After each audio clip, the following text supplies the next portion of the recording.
अच्छा, ये आज हमारा टॉपिक क्या है? Charging procedure. चार्जिंग प्रोसीजर में हमने पढ़ना है चार्जिंग जो है वो किस तरह, ये जो अमल है, चार्जिंग बेसिकली क्या है? एक अमल है जिसके अंदर हमारा मोबाइल चार्जर से वोल्टेज लेकर चार्ज हो रहा होता है। इस अमल को हम क्या बोलते हैं? चार्जिंग।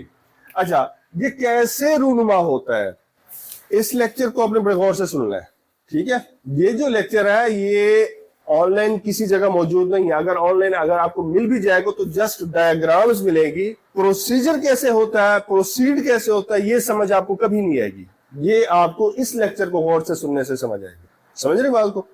अच्छा जी, तो हमारे पास मोस्टली क्या होता है? 5 पिन चार्जिंग बेस में होती है। 5 पिन चार्जिंग बेस होती है। इसमें से एक जो पिन है हमारी वो क्या होती है? ग्राउंड होती है। और दूसरी पिन जो होती है हमारे पास वो कौन सी होती है? वी बस। वी बस कितना होती है? वी बस होती है हमारी 5.0 से लेकर 5.2 तक। 5.0 से लेकर 5.2 तक। अच्छा, उसका एक पॉइंट डायरेक्ट किस में आता है?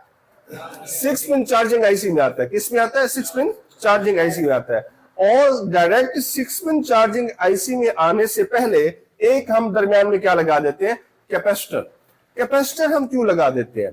कैपेसिटर हम इसलिए लगाते हैं ताकि वो वोल्टेज को क्या करे? फिल्टर करे। वोल्टेज को क्या करे? फिल्टर करे। कैपेसिटर का काम क्या होता है? चार्ज को स्टोर करना। चार्ज को स्टोर करना। एक अच्छा, जो चार्जर से डायरेक्ट वोल्टेज आ रहे होते हैं उसमें क्या होती है? थोड़ी बहुत फ्लक्चुएशन हो सकती है। थोड़ी बहुत क्या हो सकती है? वोल्टेज का अप्स एंड डाउन हो सकता है। वोल्टेज का अप्स एंड डाउन हो सकता है। उस अप्स एंड डाउन को खत्म करने के लिए हम दरमियान में क्या लगा देते हैं? कैपेसिटर लगा देते हैं, जो कि क्या करता है? चार्ज को अपने अंदर स्टोर करता है। चार्ज को अपने अंदर स्टोर करने के बाद एक मखसूस रिदम के साथ, ठीक है, मखसूस क्वांटिटी के साथ वोल्टेज को, चार्जेस को आगे क्या करता है? ट्रांसमिट करता है, आगे भेजता है। किसकी तरफ? चार्जिंग आईसी की तरफ। किसकी तरफ? चार्जिंग आईसी की तरफ। और दूसरी जो पिन है वो बी बस से किस तरफ जाती है? डायरेक्ट जाती है सीपीयू के अंदर। डायरेक्ट किस में जाती है? सीपीयू के अंदर। लेकिन सीपीयू में जाने से पहले हम क्या लगा देते हैं? एक रेजिस्टर लगा देते हैं। एक क्या लगा देते हैं? रेजिस्टर। रेजिस्टर का काम क्या होता है? रेजिस्ट करना, रोकना। किसको रोकना? वो किसको रोक रहा है? किसकी लाइन में लगा हुआ है? वोल्टेज की लाइन में लगा हुआ है, वी बस की लाइन में लगा हुआ है, ठीक है ना जी? तो ये करंट रोक कर आगे सीपीयू को कितना देता है? आगे ये सीपीयू को देता है 2.8 वोल्ट। 2.8 वोल्ट। समझ रहे बात को? 2.8 वोल्ट देता है किसको? सीपीयू को। सीपीयू को ये वोल्ट क्यों मिलते हैं? ये वोल्ट सीपीयू को इसलिए मिलते हैं, सीपीयू बिहेव करता है मोबाइल के अंदर एज अ ब्रेन। आपके दिमाग के तौर पर बिहेव करता है मोबाइल के अंदर। हम किसी भी जगह पर क्या करते हैं? काटते हैं या किसी भी जगह पर चोट लगती है, फौरी हमारा दिमाग सेंस करता है। हमारा दिमाग क्या करता है? सेंस करता है। इसी तरह मोबाइल के अंदर जो भी काम हो रहे होते हैं उन सब कामों को कंट्रोल करने के लिए, सेंस करने के लिए सीपीयू मौजूद होता है, ठीक है? ये चार्जिंग की एक सेंस, इसको हम क्या बोलते हैं? Sense line. इसको क्या बोलते हैं? Sense line. सेंस लाइन जाके सीपीयू को बताती है कि चार्जर मोबाइल के साथ अटैच हो गया। चार्जर मोबाइल के साथ क्या हो गया? अटैच हो गया।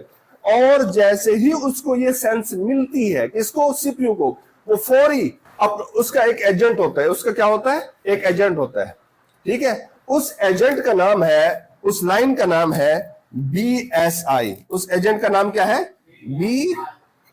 BSI, battery status indicator. Battery status indicator. वो BSI से पूछता है सीपीयू, क्या ये बताओ बाकी बैटरी खाली है? बाकी बैटरी खाली है या कितना खाली है? बैटरी खाली है और कितना खाली है? वो उसको बताता है कि इतना खाली है। तो फिर वो उसके मुताबिक एक कमांड देता है। एक क्या देता है? कमांड देता है, या एक उसको बोलते हैं एक बेस प्रोवाइड करता है। किसको बेस प्रोवाइड करता है? ट्रांजिस्टर को। इसको बेस प्रोवाइड करता है? ट्रांजिस्टर को। और ये वोल्ट भी कितना होते हैं? 2.8 वोल्ट होते हैं। ये वोल्ट भी कितना होते हैं? 2.8 वोल्ट। ये वोल्ट सीपीयू ट्रांजिस्टर को देता है। और ट्रांजिस्टर का काम क्या है? जिस तरह एक स्विच का काम है, जिस तरह एक स्विच का काम है, जैसे ही ट्रांजिस्टर स्विच ऑन होता है ये ऑर्डर प्रोवाइड करता है। इसका एक का नाम होता है, मैं आपको बताता हूं, एक का नाम है सी, जिसे हम बोलते हैं, 3 पिन है ना ट्रांजिस्टर की, एक पिन का नाम है सी मीन कलेक्टर, सी मीन कलेक्टर, दूसरे का नाम है बी जिसे हम बोलते हैं बेस, और तीसरी पिन का नाम है एमीटर जिसे हम किससे जाहिर करते हैं, ई से। तो ई से, एमीटर से ट्रांजिस्टर कितना वोल्टेज निकालता है, 1.8 वोल्ट। 1.8 ये स्विचिंग वोल्टेज किसको मुहैया करता है, चार्जिंग आईसी को। ये स्विचिंग वोल्टेज किसको मुहैया करता है, चार्जिंग आईसी को। जब चार्जिंग आईसी को ट्रांजिस्टर से स्विचिंग वोल्टेज मिलते हैं तो जाके जो चार्जिंग आईसी है वो ऑन होता है, ऐसे ऑन नहीं होता। चार्जिंग आईसी को सीपीयू का एक पैगाम मिलता है, सीपीयू का एक पैगाम मिलता है, एक स्विचिंग वोल्टेज मिलते हैं, जिसके बाद सीपीयू कहता है हाँ भाई तू अब बैटरी के लिए वोल्टेज पैदा करना शुरू कर, ठीक है। तो जाके जो चार्जिंग आईसी है वो फिर क्या करता है, वी बैट प्रोड्यूस करता है। वो क्या करता है, वी बैट प्रोड्यूस करता है, जो कि कितना होते हैं 4.2 तक, जो कि कितना होते हैं 4.2 तक। समझ रहे बात को। और आगे हमने क्या लगाया होता है, एक फ्यूज लगाया होता है। वी बैट से पहले, बैटरी पॉजिटिव टर्मिनल से पहले एक क्या लगा होता है, वी बैट लगा होता, अपना फ्यूज लगा होता है। और इसका काम क्या होता है, over voltage protection, as a over voltage protection की। ज्यादा वोल्टेज अगर आ जाएंगे तो ये क्या हो जाएगा, फ्यूज हो जाएगा और वी बैट पर वोल्टेज नहीं पहुंचेंगे। समझ रहे बात को, सारा प्रोसीजर समझ आ गया आपको, ठीक है। अब इसमें अब जो चीजें समझनी है वो बड़ी अहम है। हमारे पास कौन सा फॉल्ट आएगा तो हमने फौरी समझ जाना है कि इशू कहां है, ठीक है।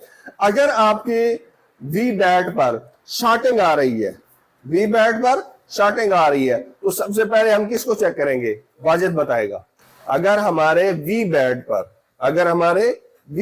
पर ठीक है, बैटरी पॉजिटिव टर्मिनल पर, अगर हमारे बैटरी पॉजिटिव टर्मिनल पर, इस टर्मिनल पर शॉर्टिंग आ रही है, जब इस टर्मिनल पर शॉर्टिंग आएगी मोबाइल ऑन होगा, नहीं होगा ना। जब इस पर शॉर्टिंग आएगी, जब जीआर चेक करेंगे डाउन होगी तो मोबाइल ऑन नहीं होगा, ना ही चार्ज करेगा, ठीक है। ये है 3 पॉइंट, 1, 2 और ये तीसरा पॉइंट ग्राउंड है आपका। तीसरा पॉइंट क्या है, ग्राउंड है। यहां आपको समझ नहीं आएगी, मैं इधर ही समझाता हूं, ठीक है। यहां आपको थोड़ी मुश्किल समझ आ जाए, ठीक है। लेकिन ये भी, ये जब लेवल 3 में आएंगे ये चीजें भी आपको समझानी है, ठीक है। जब ये चीजें समझ जाएंगे ना आप, तो फिर मोबाइल के आप डॉक्टर है, मोबाइल के आप क्या है, डॉक्टर है। तो अच्छा, जब इस पॉइंट पर शॉर्टिंग आ जाए तो हम सबसे पहले क्या चेक करेंगे, हम सबसे पहले फ्यूज चेक करेंगे। हम क्या करेंगे, फ्यूज चेक करेंगे। क्योंकि देखें, बैटरी पॉजिटिव टर्मिनल के बाद सबसे पहला कंपोनेंट ही वही है, सबसे पहला कंपोनेंट ही वही है। अगर वो शॉर्ट होगा तो ऑटोमेटिकली यहां पर शॉर्टिंग आएगी, तो ऑटोमेटिकली यहां शॉर्टिंग आएगी।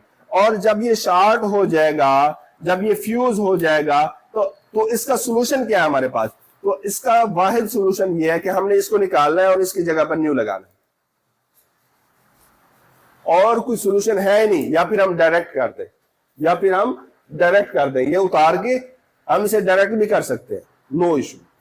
लेकिन लगा देते हैं, दी बेस्ट है। अगर हम लगा देते हैं तो क्या है, दी बेस्ट है। समझ, फॉल्ट नंबर 1 समझ आ गया।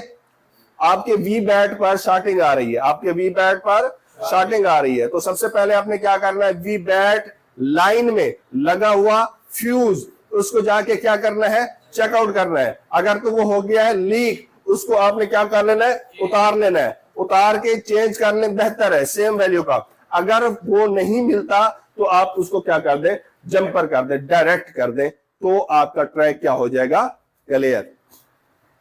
दूसरा पॉइंट, अब ये जो फ्यूज हैं, ये वाले हो गए, या ये वाले जो कैपेसिटर है, अगर ये शॉर्ट हो जाए तो चार्जिंग आईसी में शॉर्टिंग आएगी। ठीक है, हम 10 चार्जिंग आईसी चेंज कर लें, इश्यू सॉल्व होगा?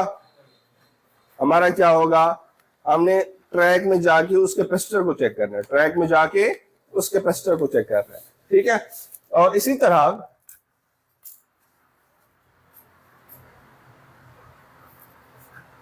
बाजू का क्या होता है, चार्जिंग आईसी में वोल्टेज पूरे जा रहे हैं, वी बस पूरी जा रही है, जो कि अक्सर हम देखते हैं, लेकिन उसके बावजूद वो वी बैट नहीं निकाल पा रहा। वो वी बैट तो हम क्या कहते हैं, चार्जिंग आईसी का इशू है। क्या कहते हैं, चार्जिंग आईसी का इशू। चार्जिंग आईसी पे ब्लेम डालने से पहले इसको भी, इस काके को भी चेक करें। ये जो काका ठहरा हुआ है ट्रांजिस्टर, अगर इस काके में इशू आ गया है ना, तो भी आपका जो चार्जिंग आईसी है वो वी बैट नहीं बनाएगा, क्योंकि इसने ऑर्डर आगे मुहैया कर रहा है, तो जाके उसने वी बैट बनाना शुरू करना है। ठीक है, तो हाँ जी, इधर नहीं देखना, इधर आपने नहीं देखना। ये बताएं, ट्रांजिस्टर के बेस पर और उसके कलेक्टर पर वोल्टेज कितने होंगे जब आप इसको चेक करेंगे? जब इसको चेक करेंगे तो वोल्टेज कितने होने चाहिए बेस पर और कलेक्टर पर? 2.8। कितना होने चाहिए? 2.8। जब 2.8 हो और एमीटर से भी 1.8 निकल रहा हो, फिर आपने समझ जाना यार ये तो ओके, अब कंफर्म चार्जिंग आईसी का इशू है। समझ रहे बात को? हाँ जी, ये सारा प्रोसीजर आपको समझ आ गया अच्छे तरीके से? ठीक है, अब जो है आप वीडियो क्लोज कर दें और दूसरी वीडियो